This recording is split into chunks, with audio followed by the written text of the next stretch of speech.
যে একটা মেম্বারও উপযুক্ত না, আমার লাগে মেম্বারই খারাপ, আমার লাগে আসিফ ভাই মেম্বারই খারাপ। ও যদি পাস করে আমি বাংলাদেশ থেকে। যারা চোর, যারা জনপ্রতিনিধি না, তারা তো সবসময় চাবে যে একটা যোগ্য লোক যদি এই জায়গায় বসে তাহলে আমরা চুরি করার থেকে বিরত থাকতে হবে, এবং চুরি করতে পারবো না, এই গেট দিয়েও আমরা ঢুকতে পারবে না। তাই আমরা এবং কি সাধারণ জনগণের, এই ঢাকা দক্ষিণ সিটি কর্পোরেশনের সর্বস্তরের জনগণ চায় যে এখন যোগ্য, যে যার জনগণের ম্যান্ডেটের মাধ্যমে, ভোটের মাধ্যমে যাকে নির্বাচিত করেছিল, সে যাতে ওই চেয়ারটার ভিতরে বসে। শিক্ষিত লোক, রাজপথের লড়াকু সৈনিক, বাঘের ঘরে বাঘে বীর মুক্তিযোদ্ধা ছেলে ইশরাক হোসেনকে এই ভয়েই আসিফরা এই ভয়ে শপথ নিতে দিতেছে না। এই ভয়ে একটাই ভয়, যদি ইশরাক সাহেব মহানগরে বসে তাহলে ওনার হাতে দান্ডা বন্ধ। এই তত্ত্বাবধায়ক সরকারের সৎ উদয় হবে, রোববারের ভিতরে শপথ গ্রহণ করে এটাই আমরা আশা রাখি সরকারের প্রতি। আর যদি না করে ইনশাল্লাহ আমরা মাঠে আছি, এটাই আমাদের নির্বাচনের আন্দোলন, এইটা দিয়ে নির্বাচন হবে ইনশাল্লাহ। দাবি করছে ছাত্র উপদেষ্টা পদত্যাগ না করলে ওরা তো কিংস পার্টি হয়, নির্বাচন কিভাবে করবো? ওরা ক্ষমতা থেকে নির্বাচন দিব পারি, তো আমরা ওদেরকে দিয়ে কি ভরসা পাইতে পারি? আপনি দুজন মিডিয়াম্যান যদি আমার বিপক্ষে যান গা, এই দুজনকে আমার পক্ষে থাকবে?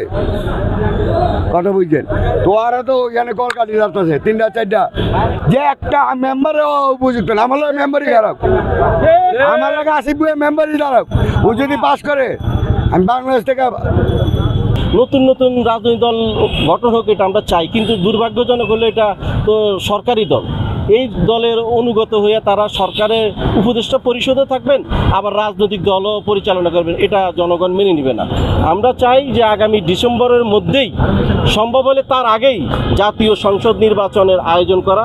যদি জাতীয় সংসদ নির্বাচন আগামী ডিসেম্বরের মধ্যে আয়োজন না করতে পারে, তাহলে হয়তোবা বাংলাদেশের জনগণ মাননীয় প্রধান উপদেষ্টার পদত্যাগও চাইতে পারে। আমরা চাচ্ছি যে আজকে যে রায়টা বা আগামীকাল যে রায়টা হবে, এই রায়টা যাতে অতি দ্রুত এই সরকার তার মেয়র সাহেবকে তার শপথ পালনের অনুষ্ঠানটা শেষ করে এবং তাকে তার শপথে বহাল করে।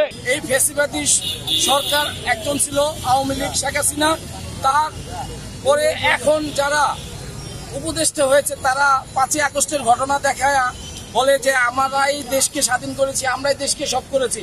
তাদের কয়জন লোক মারা গেছে, তাদের কয়জন লোক চলে গেছে, তাদের এখনো তাদের ইলেকশন, জনগণের ভোটে যদি তারা ইলেকশনে দাঁড়ায়, একজন ইউনিয়নের সদস্য হওয়ার যোগ্যতা রাখে না। উনি 48 ঘন্টা সময় দিয়েছে, এটা আদালতের রায় দিয়েছে, এটা তো একটা ন্যায্য দাবি, এখানে তো অবৈধ কোনো দাবি নিয়ে আসেনি। আদালতের রায় দিয়েছে, ইশরাককে মেয়রের শপথ দিতে হবে। এখন কোনো চাঁদাবাজ, কোনো এখানে এমন কি ক্রিম আছে যে উপদেষ্টা এটা ছাড়বে না? এখানে কি চাঁদাবাজি করে? কি হয় এখানে? নগর ভবনে হয়টা কি? সে তো নগর ভবনে তার নৈতিক ন্যায্য অধিকার নিয়ে যেতে চায়, সে তো জোর জবরদস্তি এসে বসতে চায় না। এইখানে এখন উনি তো 48 ঘন্টা সময় দিয়েছে, আমরা হলে তো মনে হয় 48 ঘন্টা সময় দিতাম না। উনি একটা সভ্য মানুষের ছেলে, উনি একটা সভ্য দল করে, ঢাকাবাসী সবার ম্যান্ডেট নিয়ে উনি এই ইয়েটা দিয়েছে যে 48 ঘন্টার ভিতরে না হলে আমরা হার্ড লাইনে যাব।